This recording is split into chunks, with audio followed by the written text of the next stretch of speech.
Bit of background on me. I'm part of the AgFirst team in New Zealand. I studied in New Zealand doing my postgrad degree on different canopy systems and what have you. So a good lunch discussion for anyone who wants it. So the part of my talk here is to talk about improving and removing, carrying on that discussion. Nick and the APAL team have kind of given us a reason, or our Australian, context reason of why we're doing it and why we're thinking about this with the balance between supply and demand. What I'm going to talk about now is, okay, we get into our orchard and where do we go from here? How do we start to make these decisions on the improving and removing part of it? Okay, because it's definitely a multi-pronged approach. So this is what we're going to look at. With the whole thinking around improving and removing, we're going to look at what success and failure looks like in our blocks. We'll look at the levers to financial success, to be cost focused or not, and how that plays a role on our bottom line. Then we'll look at diagnosing block performance and what we can think about in each block, whether we start having this conversation of improving and removing. We'll look at some block specific profitability drivers, and then thinking about the information we need to gather in terms of production and price to be able to make these decisions effectively. So what does success look like? And it'll look different for multiple blocks of multiple different varieties, and you can go on and on about what success looks like. But I've tried to categorize it into 3 points, right? So maximized sustainable profitability. To me, that is creating a block similar to this, where you're maximizing price, maximizing production, and you're just keeping on ticking over. Your inputs are minimal but rewarded, and you're rinsing and repeating. You're creating the results for the effort. It's similar to what I said before. It's being able to do something that creates a lot of value, and to be able to maximize the production and price, and recognizing a great result. You can look at this block and in your gut feel like you're doing a really good job, but unless you know what's actually going on, you've really got no idea. Because knowing you've done a good job is better than thinking you've done a good job. And why I say that is because the price of the variety might be down. And so really it's not making a hell of a lot of money. But you look at that and think, gee whiz, I'm doing awesome. What does failure look like? Now, I'm probably being a little bit more harsh than what Nick's figures he put up. But I've got, can you afford to be any less than, say, 60 tonne a hectare, 80% pack out, or 80% of your target price? Don't look at these numbers like gospel. This is just an idea to get you thinking about, okay, what is that level in each block, and each block being very different and the variety being very different. The key thing here is, do you actually know those numbers? And that's a lot of the theme of how we start to diagnose how to improve or remove. So this is a good example. I challenge you to look at that photo and think, okay, what did that look like in January? It's a great canopy percentage. It's low variability. There would have been lots of crop sizing well. There's some vigor in it, but it's okay. But you look at it now and it's poor pick out. They probably got 30 tonne a hectare. The other 60 tonnes still sitting on the tree. The size is, the size would be down, the colour down, the maturity would be all up to whack, and it's probably gone biennial. But unless you take that data in and analyse it, you won't really know. The levers to financial success. So as part of the OBA project, Orchard Business Analysis project we do, where we I'm sure a lot of you are aware of it, where we collect production and financial data from a panel of growers. One of the key outlines of that project is how important those 3 Ps are: production, pack out, and price. And there's other 2 big parts of this, which is people. That is the productivity of people, and the ability to train people, that comes into canopy systems. Some are easier than others, but people is obviously a big part. And the awareness and management of costs is also important. The key theme that's come out of that project is the awareness and management of costs is important, but not at the detriment of those 4 Ps. Okay, so I just want to cover off costs briefly first to give you a little bit of understanding around what I mean. So again, I say it again, you can't manage what you don't measure. So all of these figures here are the biggest cost input into your business, but can you quantify it? Can you manage it? Pruning, thinning, harvest is a big one. That includes spraying, etc., management, post-harvest costs, all having a big impact on your operation of your business. But you know, the cost, largely, the cost is the cost. We need to prune our blocks to create a good production, good packing, good price. We need to thin it to do the same thing. We're not getting rid of any of these. So how do we optimize it, and how do we know whether we're in the realm? So when I say cost awareness, I'm meaning making sure you don't have any anomalies, making sure you're not spending 20 grand a hectare thinning your block, and working out how you can get that back into line. Here's some data for you, just to kind of explain. So this light green bar is cash operating surface, so your profitability, that's sitting at 31K a hectare. The average of the OBA panel is sitting at 6 grand a hectare. There's a bit of incentive there to get to your upper quartile mark, right? But how do those numbers differ? Let's ignore pit fruit income for a second and just look at the costs. Post-harvest costs, 72 cents per gross kg versus 73 cents per gross kg. A little bit more efficient when you've got more going into a class 1 box. Labour expenditure, 32,700 a hectare versus 30,100. There's $500 or $600 a hectare in it. But again, we need to prune our blocks, we need to thin our blocks. The cost is the cost. Working expenditure, a difference of $100 a hectare. Overhead expenditure, a difference of $300. But our cash operating surface is 31K a hectare versus 6. Quite a good incentive to be at that upper quartile level. But what's causing that difference? And it's all income. Largely income. I won't say it's all income, but it's largely income. So maximising the production, maximising the pack out, which is the reducing the amount that's going to juice or whatever, or is leaving on the tree, and price, which we'll come to in a minute, and we'll think about the things that we can optimise in there. But it's a key take home. This is 2020 as well versus 2022, just showing that working expenditure, that difference in upper quartile to average is relatively similar year in, year out. Okay, so that's cost. Pretty much the summary of that is let's think about our end product and maximise the production, maximise the pack out, and maximise the price. So how do we do that? We're sitting in our orchard and going from block to block, and we don't have too much data, and how do we look to start thinking about this improve or remove idea?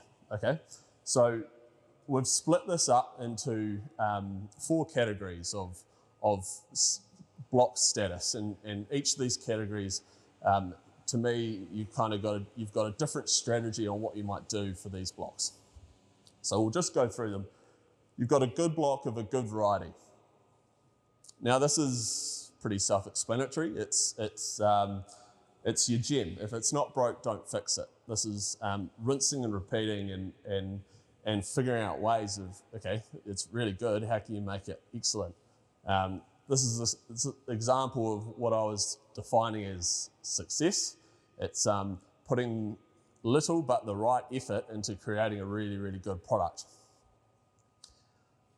The next one, a poor block of a good variety. Now this is probably the least of the most frustrating blocks, and I'll explain in a minute, but this is the block where you're just a bit down in the dumps on it. Might be struggling to grow, or it's variable, or what have you. But you'll be able to define a limiting factor in it. You'll be able to define something in it that's not going quite right, and you'll be able to change it. But it's a good variety, so it's probably worth it. Depending on what that limiting factor is, it's working out what do I need to spend in order to get the return. and working out if that spend is appropriate for that amount of effort. I said that's the least of the most frustrating because this is the most frustrating, a good block of a poor variety. You're doing a great job on orchard, but the variety is just not working in market. We've had a block at home where it was doing 90 tonne a hectare year in, year out, good quality fruit, good pack out, but the price just wasn't there. So it got the chainsaw. It just wasn't doing enough to make that profitable. So unless something remarkable or something changes in market, it's likely that this block needs to go. And having that touch point with market and discussions is a big part of this decision as well. The last one's a poor block of a poor variety. These blocks are pretty easy. These are the ones we're talking about removing. These are the ones that need the chainsaw. So what do these kind of mean in terms of the bottom line? What might they be outlaying? So in here, it's pretty small writing, so apologies if you can't read it, but I will run through it. Each of these lines, different colour, is a different segment of those orchard blocks. So this green part is a good block of a good variety. You've got 60 tonne a hectare at 80% pack out, $35 a box, and it's great. It's making 49k a hectare. That's your rinse and repeat block. A poor block of a good variety, 30 tonne a hectare, 80% pack out, again $35 a box, but it's surplusing $600, so it's breaking even. That's the one where you want to find the limiting factor and work out if the spend is enough to then make it a good block of a good variety. A good block of a poor variety, similar to our one at home, 90 tonne a hectare, 75% pack out, but $20 a box, which for us is making a loss of $700 a hectare. So again, there's not much more you can do in orchard unless the variety changes. There's not a lot we can do here. In a poor block of a poor variety, 35 tonne a hectare, 85% pack out at a poor price, you're losing 23 grand a hectare.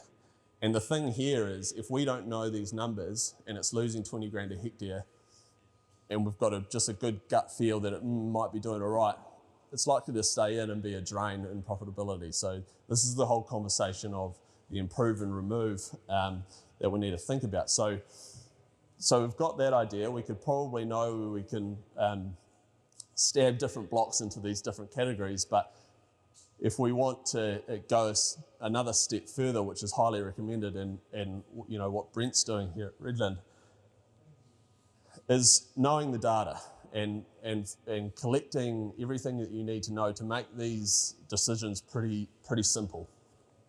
So the first one is knowing your production. So knowing your block details, planting date, tree number, row spacing and tree spacing, and total area.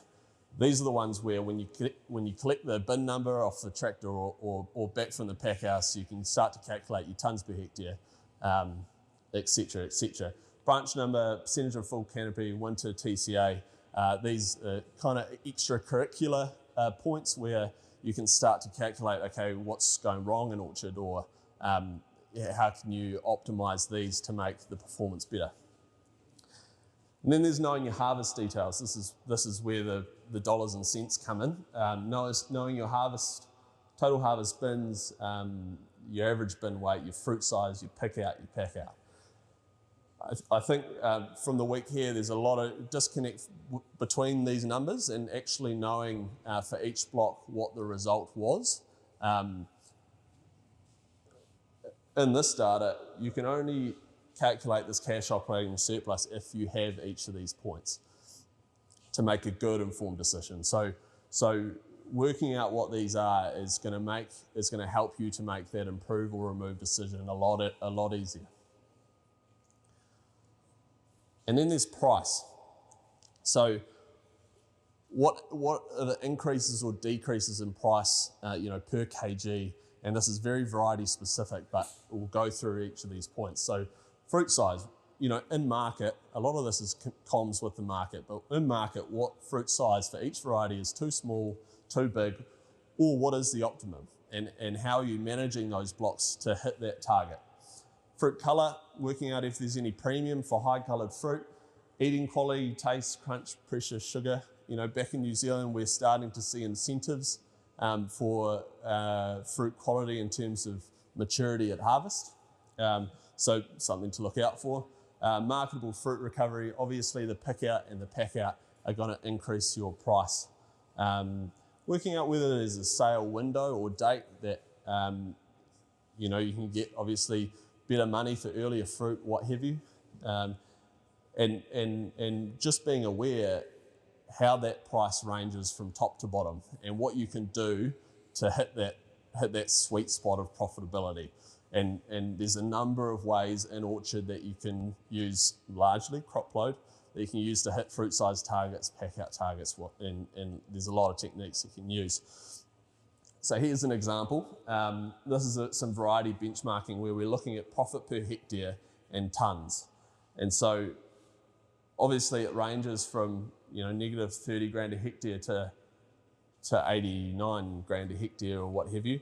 There's a big tree age effect in that, with a lot of these blocks probably being young. But what's interesting to me is you look at these 3 points, all at 79 tonne a hectare. One of them's making 5 grand, one of them's making 39 grand, and the other's making 49 grand. But they're all at 79 tonnes. So how does that make sense? And it's all about maximising pack out and price. And you know, you can see this, the top end of each of these points are the blocks that are hitting those 3 Ps. These blocks, like that's hitting one of the Ps in production, but it's not hitting the pack out or price. So it's optimizing all 3 is what's going to give you the best gain in your bottom line figure. So once we know all of that data, we've collected it all block by block, we can start to make some pretty good decisions on how each of these blocks sit in here, right? Because at the end of the day, we know our supply is outweighing our demand, and so as we know, something needs to happen. And there are old blocks out there that need to go and that will be sitting around that negative 20 grand a hectare, maybe even more. But being able to quantify it makes that decision really, really easy.